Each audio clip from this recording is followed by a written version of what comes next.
C1. At Rise, Suki enters by being thrown on stage by Jacob, who we do not see. She takes a moment and breathes heavily before picking herself up and crossing center stage.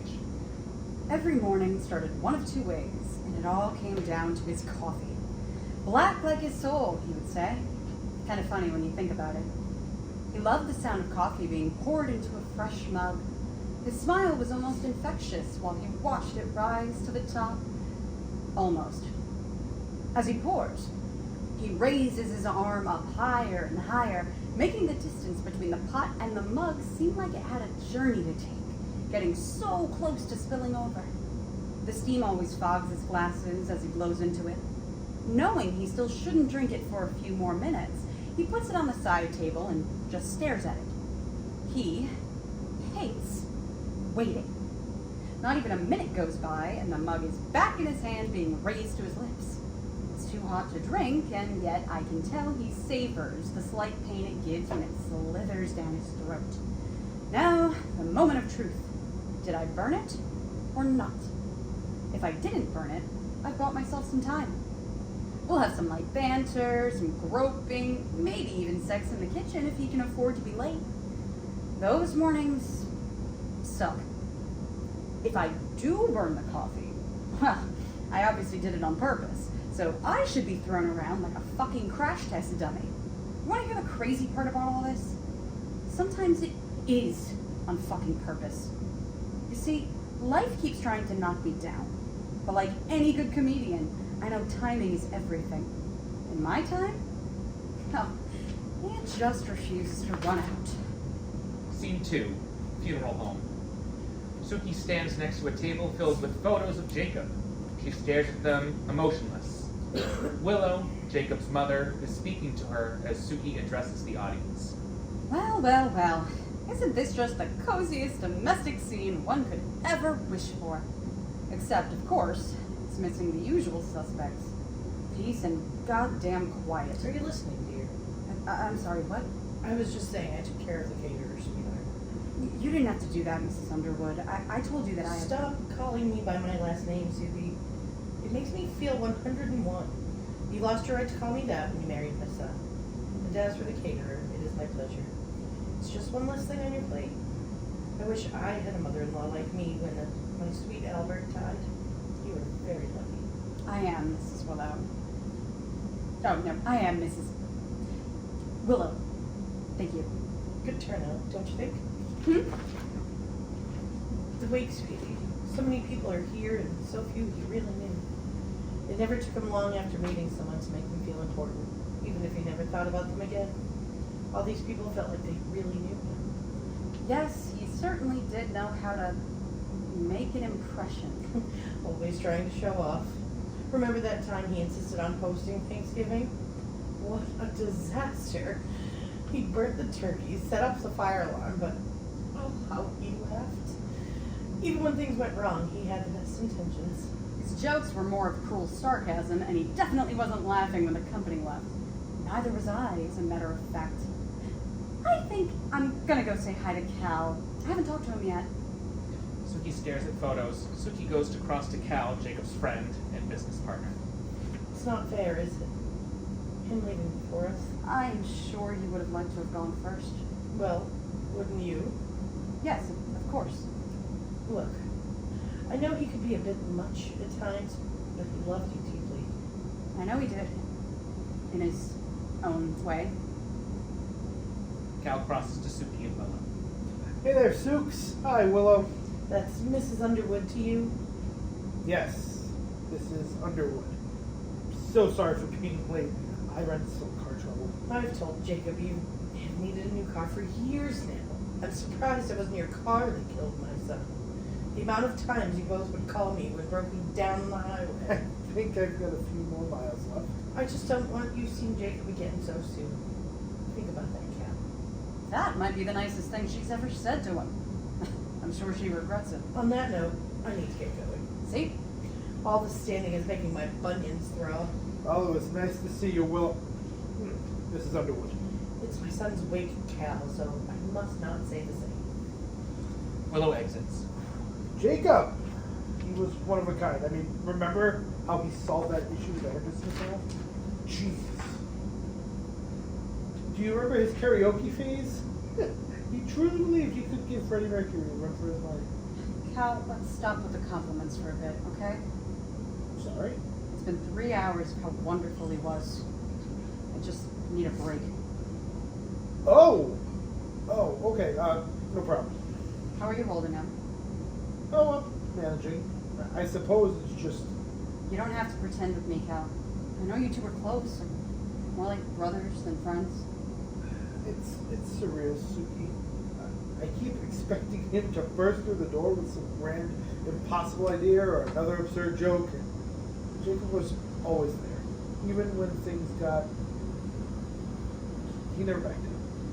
Yep, he always seemed to be right there. And he never backed down.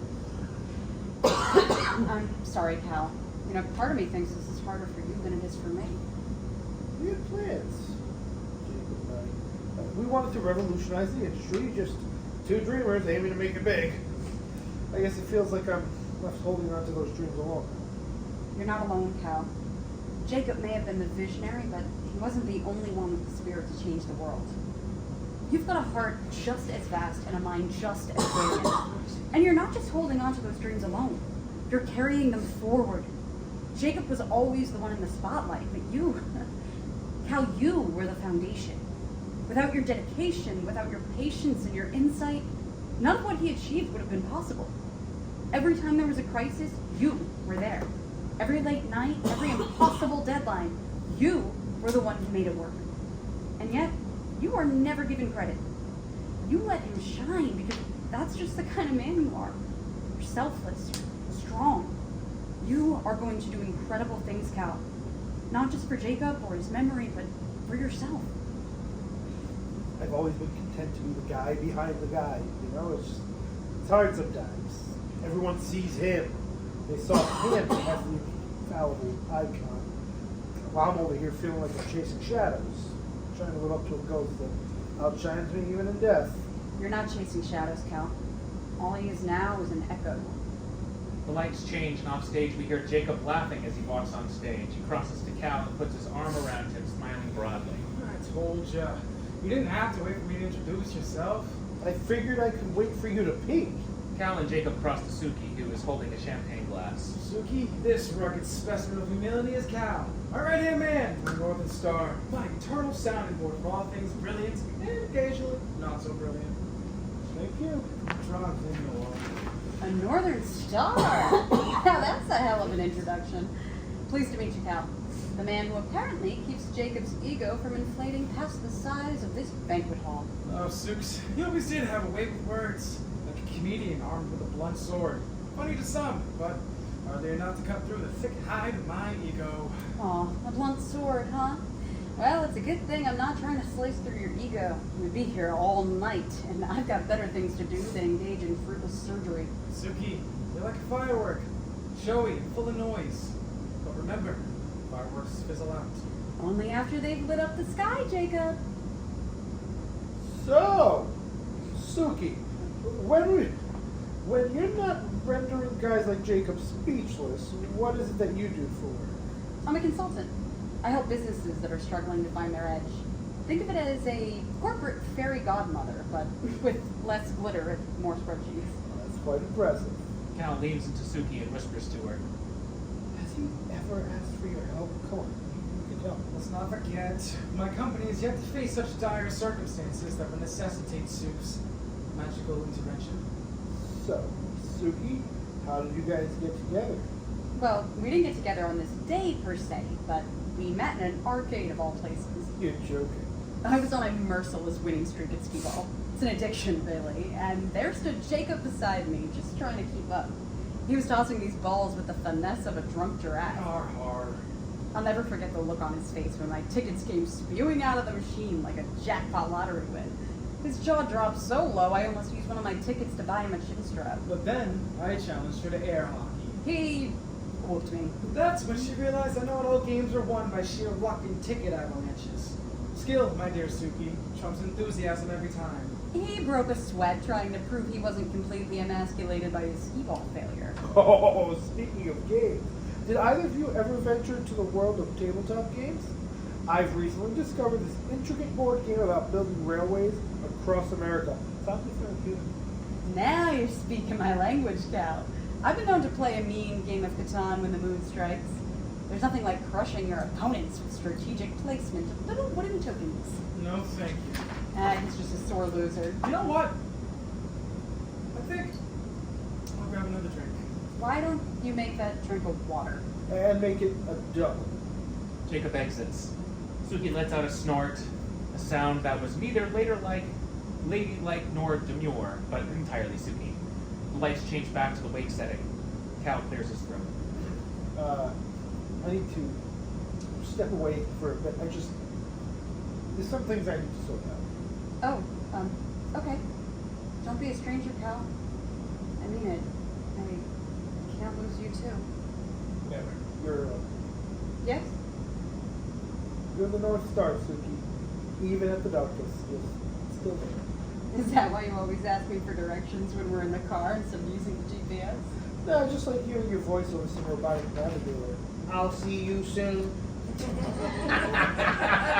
That was cute. That's great.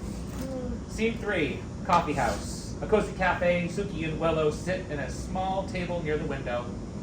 They have menus in front of them and are sipping their drinks. You know, it's strange how death can cast such a long shadow over the living. Jacob, well, he was a force of nature, always larger than life. His presence filled every room, every moment. And now, in his absence, it's as if he's still here, haunting me, shaping my every thought and action. He had this way of making me feel so small, so insignificant. Yet in those rare moments of kindness, I felt like I was the center of the universe. It was intoxicating, addictive. I clung to those fleeting moments of tenderness, hoping they would become the norm, but they never did. They were just illusions, masks he wore to keep me in line, control me. And here I am, standing at the edge of a new life, still shackled by his memory. His voice reverberates in my mind, reminding me of my place, of my worth. It's like he never truly left. I want to break free to reclaim my sense of self, but every step feels like walking through quicksand. People see me as the grieving widow, the woman who loved too deeply and lost too much. But I don't see the scars, the wounds that still bleed beneath the surface. They don't know the battles I fought, the strength it took to survive. Jacob may be gone, but his influence lingers like a ghost that refuses to move on. I need to find my own path, to carve out a life that is mine and mine alone, but how do you escape a shadow that's become part of you? How do you silence a voice that's been your constant companion for so long? I don't have the answers yet, but I know I must try. For my own sake, I must try. It's been too long since we've done this. I almost forgot how good their coffee is. Yeah, it has been a while. Remember how Jacob used to say this place had the best coffee? Suki tenses slightly, then nods. Yeah, he did love their coffee. He was so particular about it. Always said, a good cup of coffee could make or break his day. Yeah, he was pretty intense about it. I remember he used to joke that coffee was the only thing blacker than his soul. Silly boy. Yeah, he had a way with words. How have you been holding up, Suki? Okay, this is underway. I told you, it's Willow. Titles are for those who need constant reminding of their place. I know mine. How are you actually doing? I keep busy. It's okay to miss me, though. I know. It's complicated. Willow squeezes Suki's hand. I'm glad we can talk about it. Yeah, me too. You know, I lost my Albert many moons ago. I was angry at first. Angry at Albert for leaving me. Angry at the universe for taking him. Then I realized my anger was just love with nowhere to go. I poured all that love into every corner of my life that I could find. My garden, my community work, my son, and into myself. I carried on by becoming the light I thought I'd lost. Albert was a wonderful man, and he gave me a lifetime's worth of joy in the years we had. But when he passed, I realized I couldn't let his absence snuff out the woman he loved. Do you miss him? Every damn day. But missing him doesn't mean stopping. If anything, it means pushing forward with even more purpose. And you know, I saw something similar between him and Jacob. The passion, the intensity. He carried such dark clouds, but then he could be so very sweet. My Albert had those tumults too. A storm followed by the brightest sunlight. It's disorienting and intoxicating. Made me treasure the quiet moments because I weathered the loud ones. Darling, sometimes love isn't about what's easy or always happy. It's about what's real. It takes courage to love someone who embodies both shadow and sun. Is it courage or is it foolishness? Was staying with Jacob truly embracing the full spectrum of love, or was I simply blinded by the lightning flashes of his rare sweetness? When I look at Mrs. Underwood, I wonder if she really has the wisdom that comes from a lifetime of dancing in the rain and sunshine. I myself believe that she has never weathered a hurricane. Scene 4, Jacob's house. Suki's in the house sitting down. Jacob enters, Suki gets up and starts cleaning. Oh my god, what a long day. Miss me, Soups. Since the second you left. Flattery will get you everywhere. So, what's for dinner? Well, I didn't hear from you all day, which I knew meant you were super busy, so I thought we could both have a relaxing night and just order some takeout. Order in. After the day I've had, you couldn't even have dinner ready when I got home. I'm sorry, I figured we could both use a break. You were home all day, Suki. What the fuck were you doing? I was home because I work from home, Jacob. What? So you can't chop a fucking carrot at your desk? For Christ's sake! If it means that much to you, I'll chop you some goddamn carrots. You're smart ass to me. Jacob grabs Suki and slaps her. He throws her and she falls back into her chair at the table. Scene 5, coffee house, a cozy cafe. Suki and Willow sit at the small table near the window. They have their menus in front of them and sipping their drinks. Where did you go? Sorry, I just remembered my Zoom meeting got moved to noon, so I gotta get going. It's 12:08. I can just log in the car on my way back home. Everyone's always rushing off somewhere, clutching their magical little boxes like lifelines, speaking their faces in tiny squares while they dodge traffic. I swear one day they'll all just merge with our machines and forget the feel of the steering wheel. Wouldn't that be something? Let's not entertain that idea. Just remember to use your turn signal when you switch lanes in the conversation, Suki. You got it.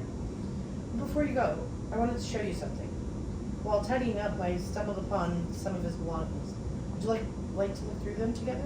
Maybe there's something special you'd like to keep as a memento. I would also love to do the same at your place. Sadly, I don't have anything recent of his that I can hold on to remember him as he was before he passed away. I guess I can hold off on the bonfire. I'll try to make time. My workload has doubled recently. Don't hide behind work to avoid your grief, Suki. It's like a band-aid on a gaping wound. It may cover it up, but the pain and damage still remain. Take time to truly heal and process your emotions. Gaping wounds as a metaphor seems ironic. I'll stop by as soon as I can. Scene 6, Suki's living room. There is a knock on the door. Suki enters and crosses to the door and answers. Cal enters wearing a suit. Jesus. If he were a drink I'd order, I'd serve him shaken, not stirred. Hey, James. James. Forget it. What's with the tux? Sorry to drop by unannounced, but I am kind of in a bind. Captured by Goldfinger again? Your thoughts confuse me. You should hear the inner ones. What's going on? I have a benefit dinner tonight, and my date canceled on me last minute. It's the Henderson's event. I already said I had someone coming with me, and the plates are $10,000 a person. If I come solo, it won't look good. How much does it pay? Hey, How much am I worth? How important is this? I was hoping for this one to be pro bono. Well, I guess I can spruce myself up for an old friend. Really? I would have so much, Suki. Thank you so much. Although I'm not like your other girls, James. Shesh is off the table. James from accounting? And I now see why you need me there tonight. Just give me 30 minutes, all right? You have 15. You can't rush beauty. Give me 20, and we'll be off like a prom dress. Final offer. Deal. Scene 7. Very good guess. Suki's bedroom. Suki and Cal are making out and heading towards the bed. Suki pushes him onto the bed as she stands over him. She then turns out to face the audience. I felt the difference immediately. Cal was gentle where Jacob was forceful. He was soothing where Jacob could be scorching.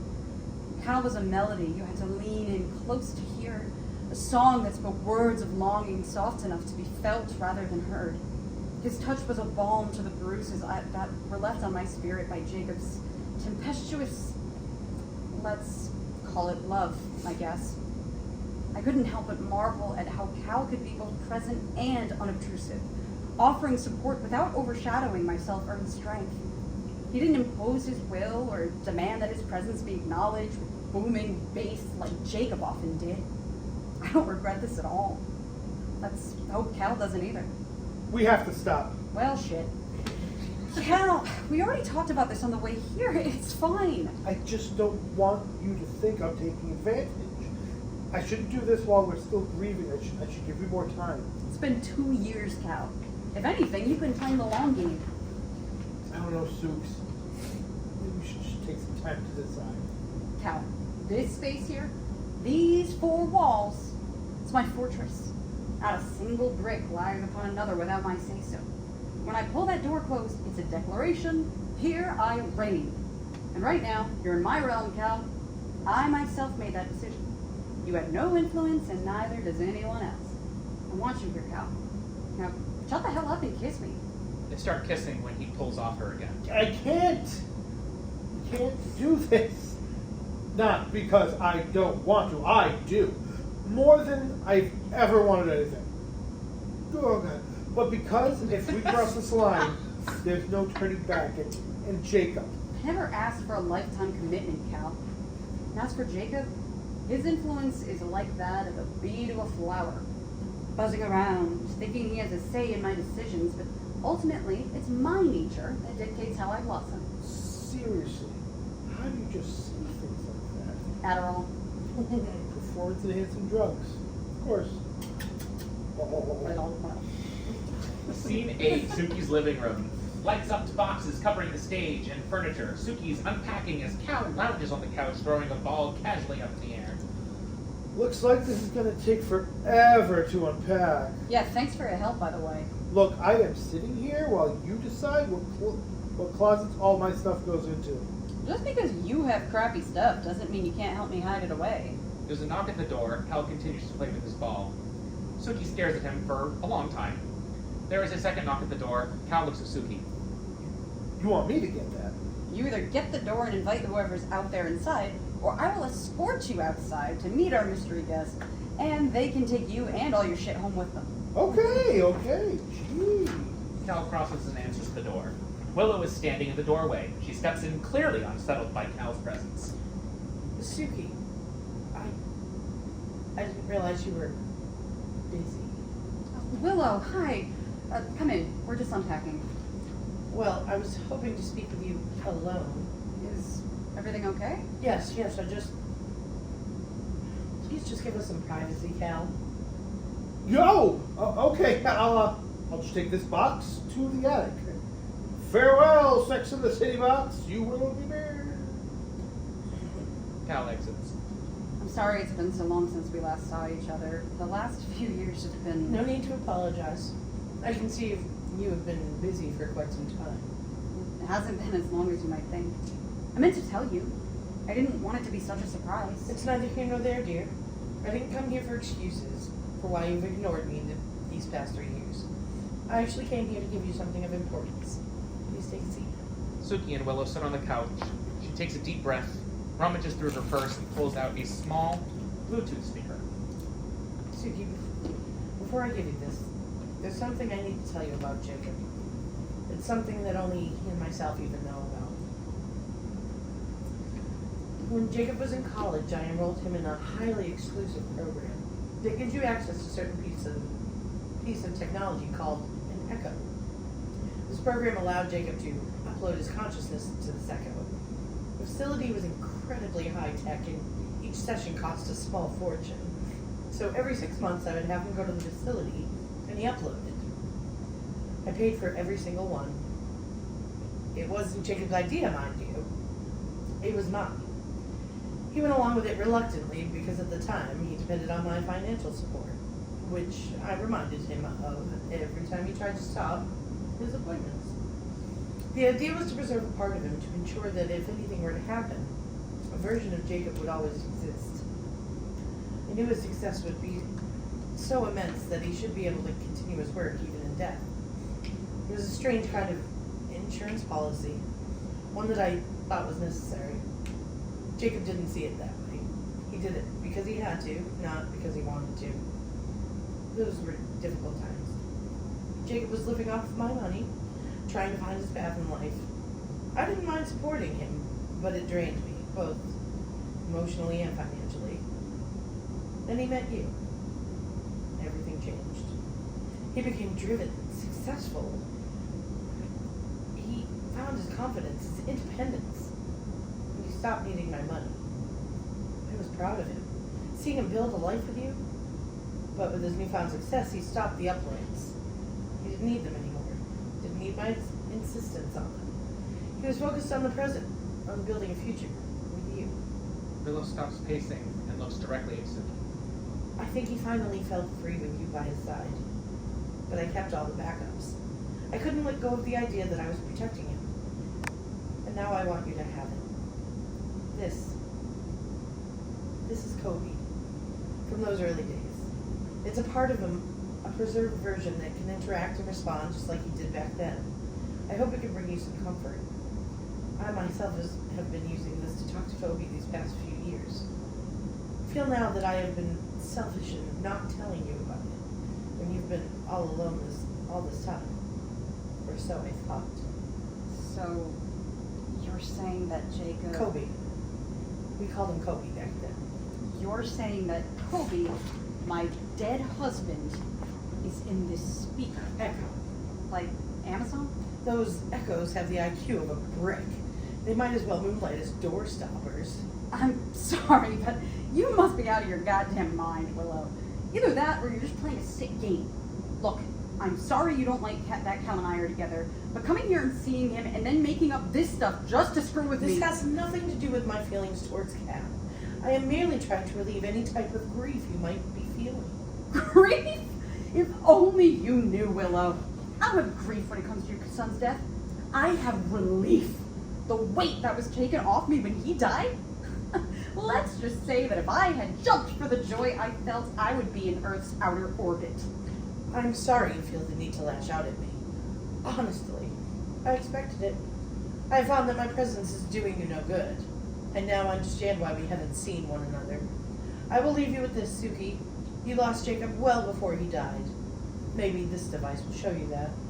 Willow exits. Suki, still holding the echo, stares at it, unblinking. After a moment, Cal re-enters. Suki quickly turns and hides the echo out of sight. Yeah, everything okay? It's pretty intense even for the attic. It's fine. It's fine. Just remember, Sooks, she is a wife without a husband and a mother without a child. I've known Willow almost my whole life. She lives and breathes for her loved ones. And all she has left. Being in her life is suffocating her. Well, she isn't my problem anymore. No, she isn't your problem. She's your responsibility. Scene 9, Suki's home office. Suki sits at her desk in her own home office. She is working on her computer. A noise comes from inside her desk. She pauses a moment and listens as the beat continues. After a moment, she opens her desk drawer and takes out the echo. So this is it, huh? Willow's a little fan of secrets. Suki presses a button on the echo. Low battery. Please plug in to power on. Suki hesitates for a moment.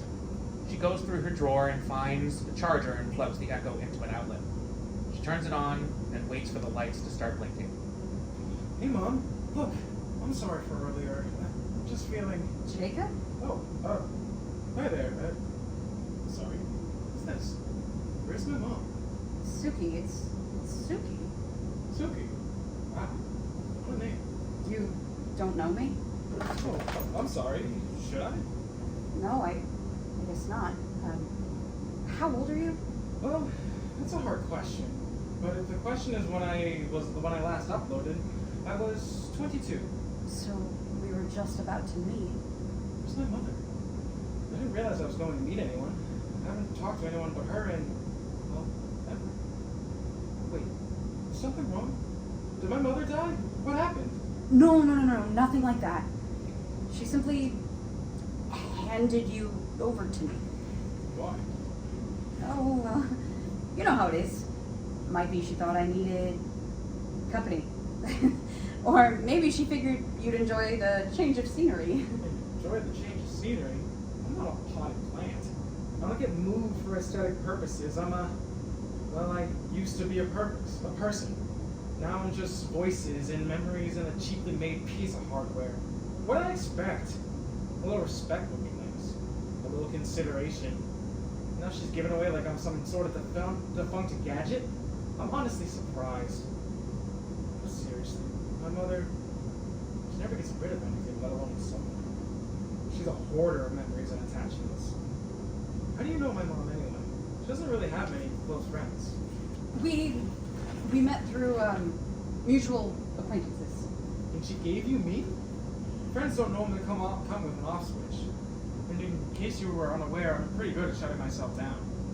I'm sorry, I just didn't really get a choice in this, so don't mind. I guess neither of us did. She can be, well, you know how she can be. Why do you think I'm stuck in a fucking cube? I'm dead and you're just still under her thumb. Hey, it's not just you. She does it to everyone. To be honest, Shelly does this stuff to the people in her personal circle. Which brings me to my next question. What's your story, Suki? Why did you agree to this? I didn't agree to anything. Right now my curiosity is just killing 3 of my 9 lives. The lights change. Jacob gets behind Suki and puts his mouth to her ear. Tell him. Fucking tell him off. Tell him how fucking terrible I was to you. Boo-hoo to him and make him feel like the piece of trash he is. You know that's why you're here. Why you turned him on. Maybe tell him about Cal and then throw him out the goddamn window. Hello? I have to go. Wait, why was... Suki turns off the echo. She sits there for a moment, debating her next move. You're always good at turning me off. Shut up! Just shut the fuck up! I am not the one talking here, Soups. This is all you. Jacob backs out and exits, leaving Suki alone. Scene 10, Willow's house. Suki storms into Willow's house. She is enraged. She crosses to Willow, who is sitting at her kitchen table. Here! Suki slams down the echo onto the table and backs up from it as if it's poison. Willow stares at it for a moment, then raises her eyes to Suki. Done with them already, Ari. I can't be done with something I never wanted in the first place. I can't be done with something I was forced into. I did not force. I handed him to you. I didn't say you had to do anything with him. He could have just been another tacky knick-knack on the shelf with all of Cal's memorabilia. You handed him to me like he was some kind of peace offering. Like I'm supposed to be grateful for inheriting your problems? And while we're on the topic of Cal, what is it with you and him? You've never liked him, not from day one. Oh, child, please. I don't have to like everyone you bring around. And Cal, bless his heart, is as sharp as a marble. Sure, he can turn a profit. But when it comes to things that matter... Why can't you just give him a chance? He is so good to me, Willow. He's a genuine and a beautiful person who cares about me. Give him a chance? That boy has as much depth as a kiddie pool. Oh, just stop, okay? Just stop. I just came by... I just came by to give you Sorry. this thing back to you so I can move on. Sometimes I forget that meddling doesn't heal old wounds. It just opens them up again. I wanted to connect with you. To understand what happened between you and my boy. I thought maybe if Cobi was with you, it would, I don't know, bridge some gap. Maybe I could have been more honest. Maybe I just wanted us to get closer. After all that's happened, it was foolish. But Suki, that boy, my Cobi, he loves you. And seeing as how things ended... Willow starts to cry slightly and gets up. She heads towards the echo and picks it up. Suki quickly intercepts her and takes the echo into her own hands. You can't just hand something like this over to me and expect it to fix everything. Look, I'll talk to him. But only once more. I don't know what I'll say or what will happen, but I'll talk to him, Willow. For you. You're not doing it for me, Suki. You need this as much as I do. You know you do. And when it comes to Cal, honey, I'm just trying to protect you. To show you that people have layers. And sometimes those layers hide thorns. Just be careful. Keep your eyes open. Love can be blind. He wasn't always this way. Love might be blind, but I'm not. I've seen Cal. The good, the bad, all of it. And yeah, maybe there are things I don't know about in his past. Who he was before he rebranded as Mr. Gentle and Loving. That doesn't change who he is with me. What you're telling me about Cal doesn't make me love him any less. And yes, I love him. If anything, it makes me want to hold him tighter because people can change, Willow. People grow. You could say the same about my son. Except he stopped growing. He willowed it. Do not use my name as a byword for failure, Suki. I'm sorry. Look, I didn't mean... That was out of line. I'm just trying to make sense of it all. And you shall, my dear. You're strong. Stronger than you know. And so am I. We Underwoods. We survive. We thrive. We don't willow away. Guess your son got his stubbornness from you. That he did. That he did. Scene 11, Suki's living room. Suki walks back into her house. Cal is watching TV. Oh, good. I thought you forgot. Forgot? The dinner. We're meeting investors for... Oh, yes. Oh, of course. I just need to get dressed. Oh, God, I'm such a mess. Cal gets up from the couch and crosses to Suki. maybe many things. A mess is not one of them. I'm a 1,000-piece puzzle with no reference picture. Regardless of my cleanliness, I plan on at least changing out of this Act 1 Cinderella outfit. Why does that response turn me on? Because you are almost as sick and twisted as I am. Just without the extra helping of sass. But don't worry, I'll teach you my ways. It'll be a masterclass in Suki Nights.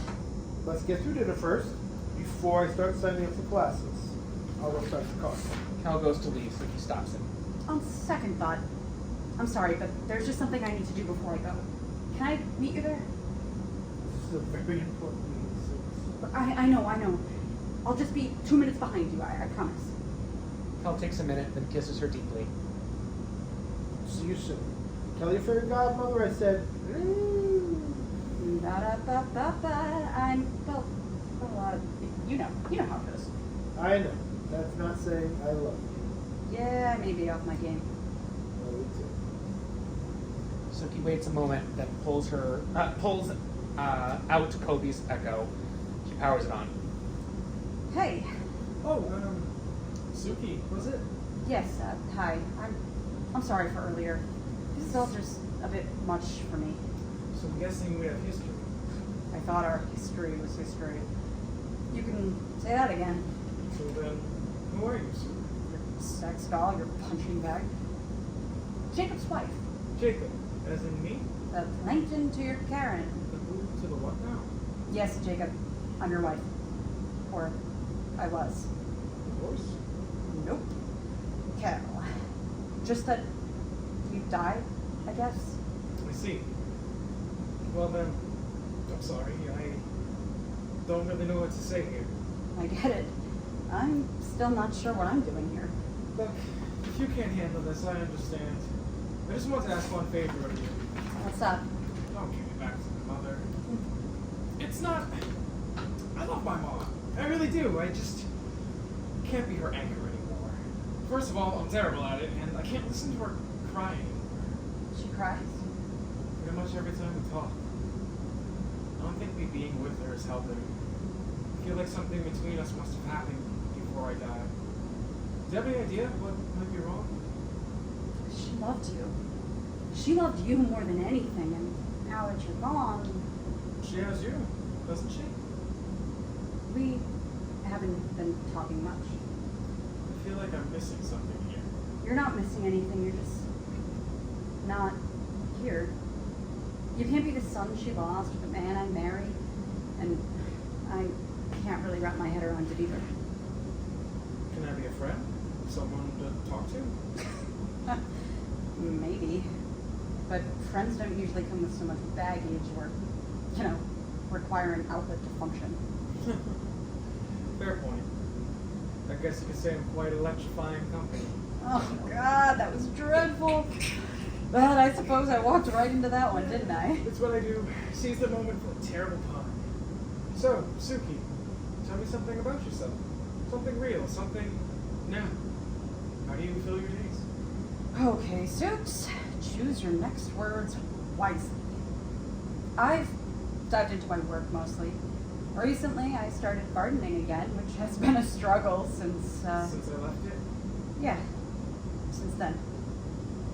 Shit, I really need to get Debbie out of here because this is a downer. There's this cat that wanders into my garden sometimes. She's fierce. Claws and teeth. Claws and bites at anything that moves. She sounds like a badass. She is. That cat don't take crap from anyone. Sounds like you have a lot in common with her. Maybe that's why she chose your garden. Maybe. Or maybe she just likes the sunflowers. They've been blooming like crazy. It's a yellow jungle out there. Sunflowers, huh? You always got me sunflowers. Especially if you were in the doghouse. So they are your favorite. You thought so, but it's actually lilies. I guess I figured you were more of a sunflower, standing tall and facing the sun. Cheerful? Why lilies? They've got layers and nuances. They're complex. Like me. There must be a ton in your garden then. Honestly? No. They're too fragile. My black thumb can't will them to live. But you keep trying to grow them. What can I say? I'm stubborn. And yes, I keep trying. Maybe because they remind me of the things that we hope for, even when they seem out of reach. So why me, Suki? Out of everyone in the world, why did you choose to marry me? Why does anyone choose anyone? In the beginning, it was easy. You were charming and you saw me. You really saw me. It wasn't just that you were fun and spontaneous or that you could make money appear out of thin air with your ideas. It was what you fought for, what you wanted. There was a passion in your eyes that was just irresistible. You made me laugh. We could talk for hours about anything and everything. You weren't afraid to be yourself around me, and that allowed me to be myself too. I never had to pretend or hide. I was free with you. Past tense. I don't feel like it's because of the whole being dead thing. Things were different in the end. We've ridden the highs and we've sunk into the lows together. Growths and bruises. And let's not sugarcoat it. I've seen sides of you that would frighten that fierce little garden cat. Bruises. Just a figure of speech. I see. Did we still love each other? Parts of us did. The parts that did were so fierce that they often overshadowed the darkness. But loving someone isn't just about the fierce parts or the easy times. It's about all those moments in between. When the passion simmers down to embers and you're left with the person standing in front of you, flaws and all. There were things I wished for us that felt like those lilies that I can't seem to grow. We struggled and we fought battles, some together, but mostly against each other. When things got dark, it was like we forgot who we were. We promised to be to each other. And in that darkness, love became painful. Because it was a reminder of what we could have been. I don't understand. Oh God. Oh God, I told Cal I would only be a minute. Cal? Fuck. He's got a thing. I told him I'd come and help, but I'm sorry. I'm sorry. I really have to go. Wait, I just want to ask. Shit. Is Cal okay? Every time I ask Mom about him, she changes the subject. She didn't like him much. Still doesn't, to be honest. He's good though. He misses you. Next time he's over, I want to talk to him. I'm not sure that's a good idea. He's got a lot on his plate right now. I mean, he's doing both his job and yours. It's really important to me, Suki. I need him to know I'm here. Look, I really have to go. We'll talk about this later. You lying sack of shit. You might as well rip off the band-aid so I can show you I was still a prick back then as I was in our marriage. Please, just think about it. It's not fair that I can't just make this decision on my own. You're honestly gonna keep me away from my best friend? What a selfish cunt you are. Oh, fuck off! Suki, why aren't you telling me? I'm sorry, I didn't mean that. Just let me think about it. Please? I guess I don't have a choice. I really have to go. Fine. I'll talk to you tomorrow. Can you leave me on, please? What? Since I've been here, the only time I'm conscious is when I'm turned on, so my whole life has been one long conversation. I would really like some time to think. Being by myself for once. Oh, of course. I'll turn you off when I get home, alright? I'll see you later. Bad choice of words, but okay. Sorry. It's fine. Scene 12. Suki's living room. Suki is sitting on the couch reading a book. Kobi is on the coffee table. There is a knock on the door. Suki answers it and Willow enters. I've come for my son. I'm sorry? After our last conversation, it is obvious to me that this was a bad idea. I shall take him back home with me, and you won't have to speak to either of us again. Willow, Mom, what's this about? Oh, you're conscious. Yes, Mom, I am conscious. Regardless, I seem to be unaware of what you were talking about. I have a feeling it doesn't matter anymore. Do you wish me to take it? Either I'm lagging or this is a very long pause. You do not lag, Cobi. Suki is merely finding her words. Normally I have the words of a Webster dictionary. I can keep them. You can or you want to. What? Can and want are two very different things, Suki.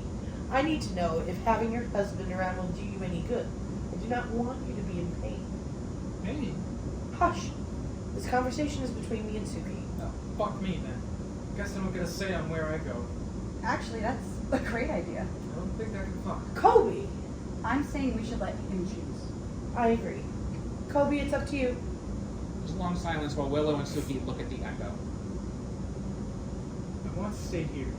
I'm sorry, Mom, but I would like to get to know Suki some more. No need to be sorry for wanting to be with your wife. We're just friends, Willow. It is a terrible thing to say. She's right, Mom. I barely know Suki.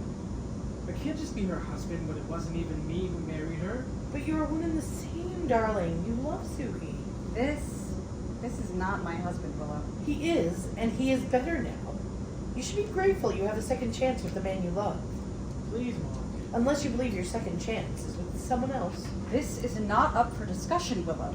Please, don't pressure us into something we are not ready for. That's my point. She is saying she will never be ready. Isn't that right, Suki? You don't have to answer that, Sue. See? He even calls you Seuss. What does that tell you? Everyone calls me that. But who started that? I really don't want to have this fight with you, Willow. We are not fighting. Fighting is with screaming.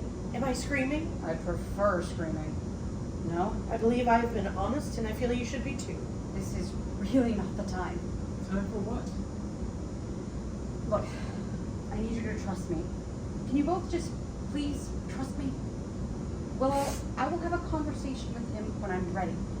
Cobi, there are things that we need to discuss, but can you please just give me the time I need to address them to you? Of course I can.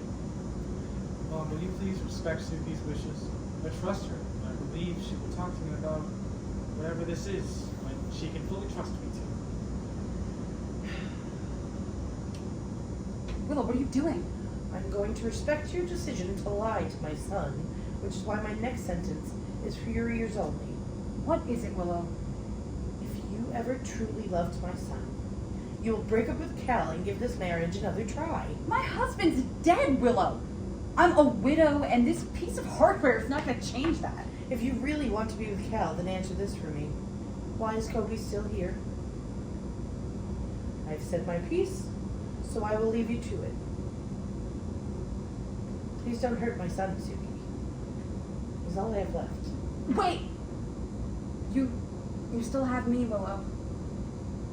I do. You drive me nuts, but yes, I'm always here. Look, I'm sorry I've been so distant, and I know how you feel about Cal. It's not that I don't want to see you. I just know that Cal living here might bring you harm, and I don't want to hurt you. Distance is what hurts me, Suki.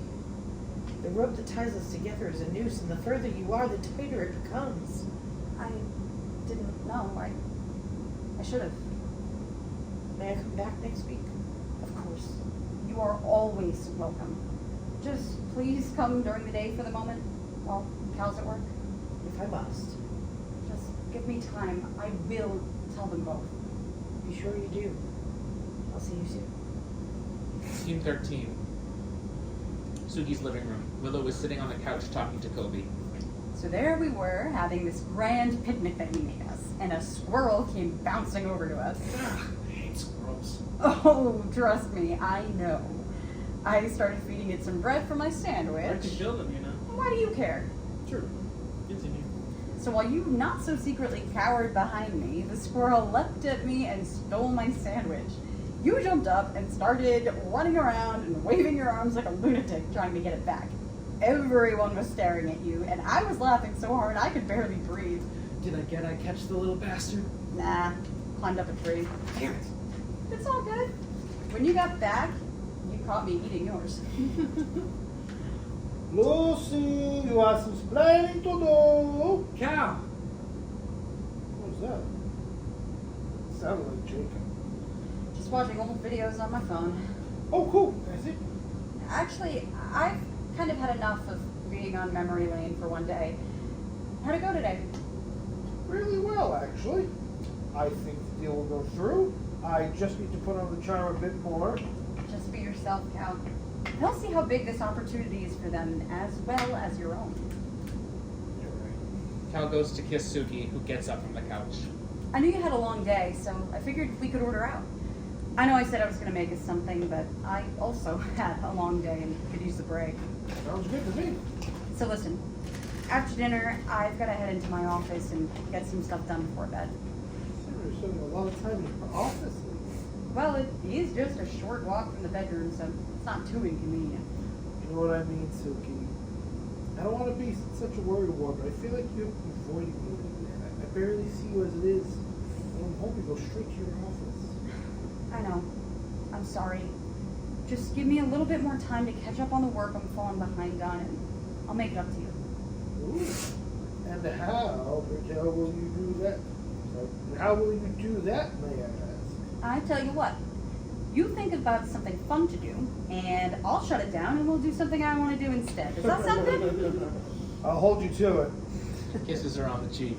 Why don't you go get going on your work now, and I'll go through our to-go menus in the kitchen and get us something nice and greasy.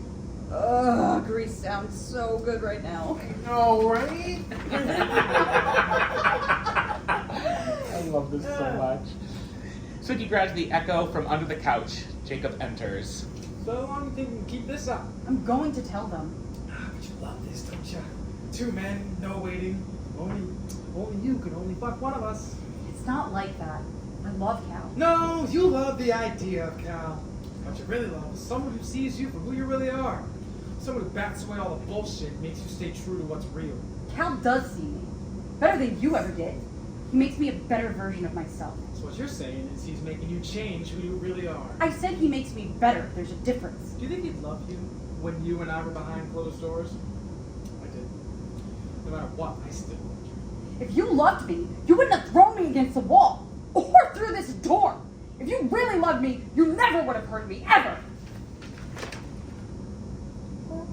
Scene 14. Suki stands center stage. I almost forgot about Cobi's laugh. It was the kind that made you want to tell jokes just to hear it again. Lord, that man could turn a funeral into Mardi Gras if he tried hard enough. He was always quick with a joke or a story that'd have me in stitches. He had this ridiculous impression of our grumpy mailman that was so spot on, I'd have to clutch my ribs from laughing so hard. We talked for hours. The kind of conversation where you forget to check your phone, the type that rolls effortlessly from soul-bearing confessions to ridiculous debates about which cereal mascot would win in a fight. And through it all, Cobi listened. He really listened. It was like I could feel his eyes locked on mine, as if every word I said was vital. To be fair, it's either talk to me or his mother. Still, I missed this. Suki exits. There is a knock at the door and Cal enters the living room. He crosses to the door and opens it. Oh, Will.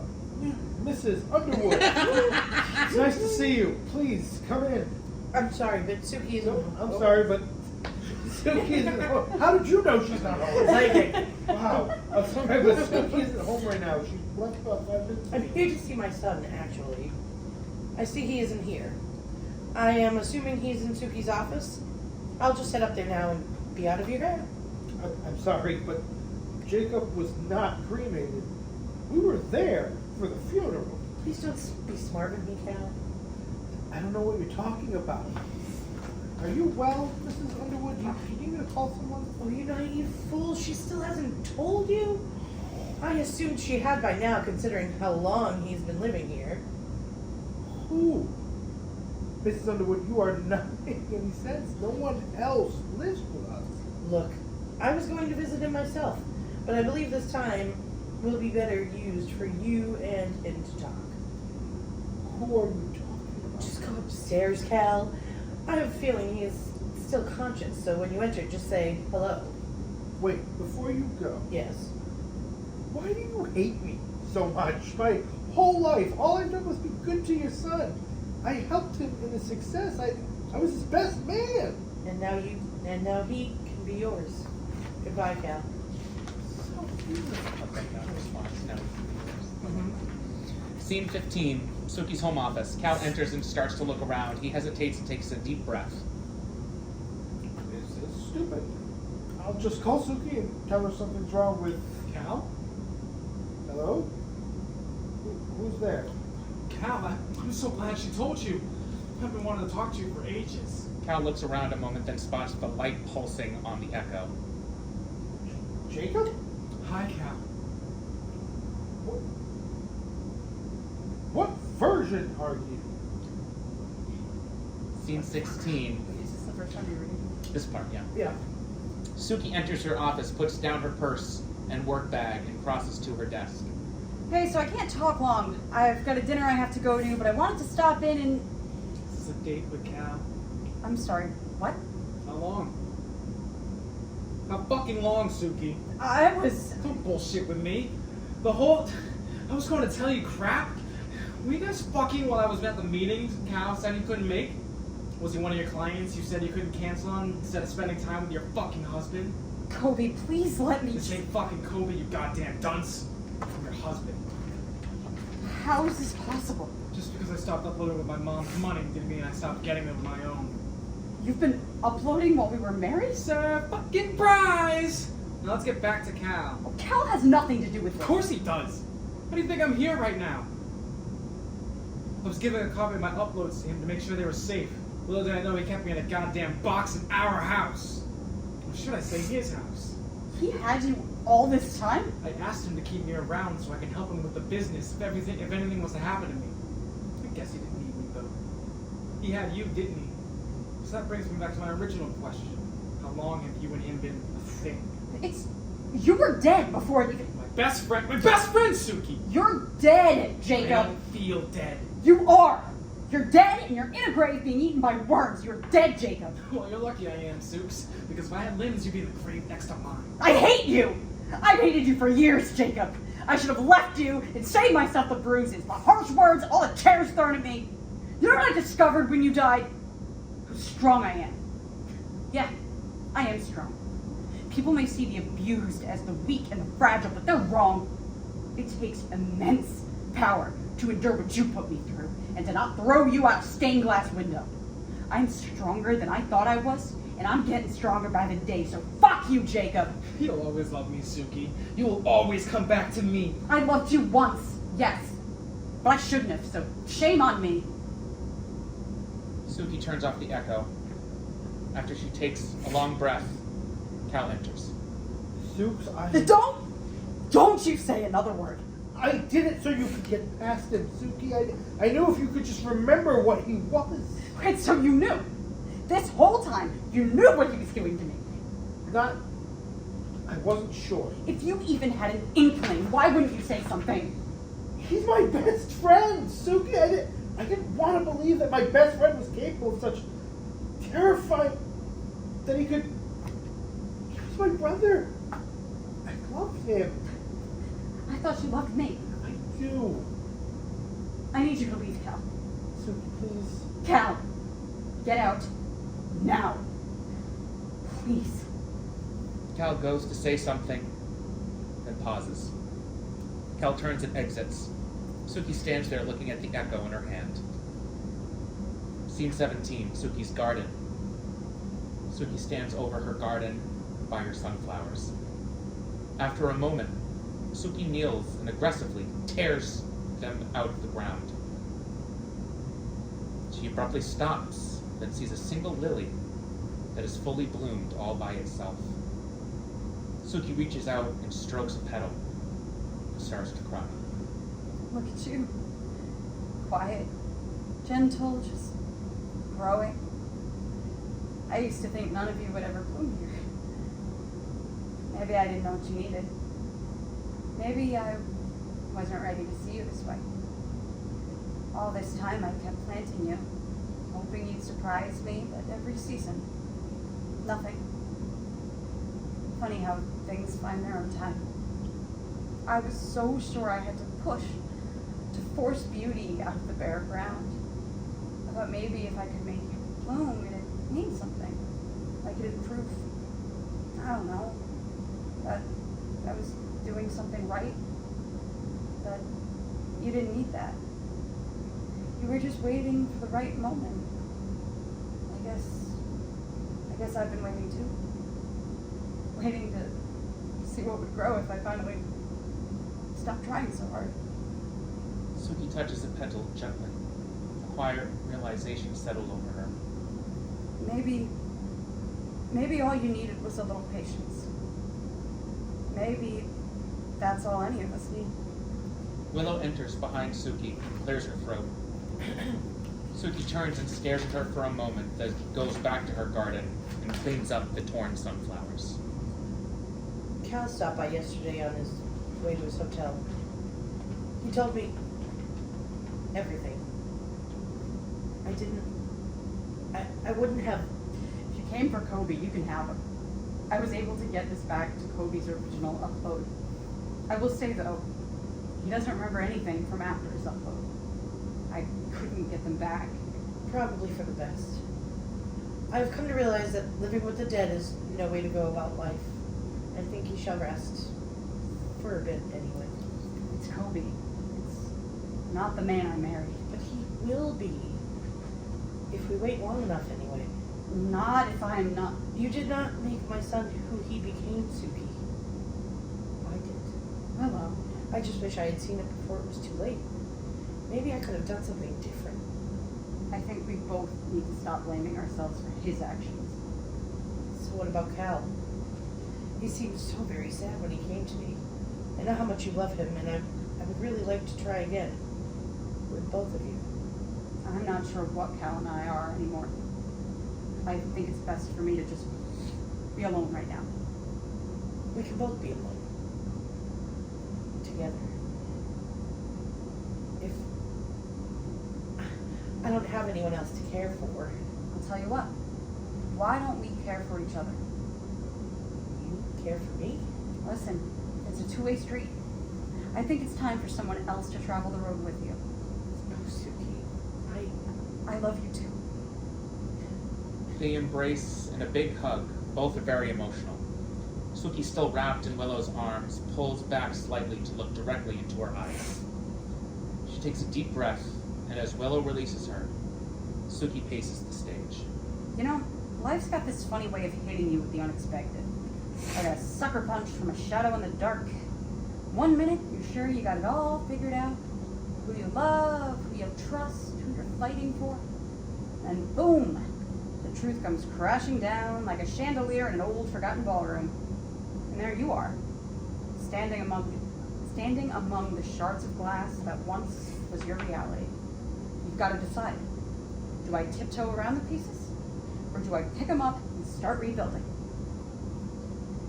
See this piece right here? It could be Cal, or Jacob, or even Cobi. But they're not just names or memories. They're lessons.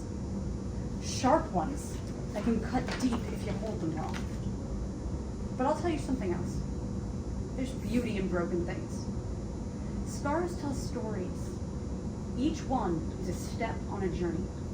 Every physical and mental scar is mine. Mine to cherish and hold tightly. The thing is, dead or not, you left a Cobi-sized hole in our universe.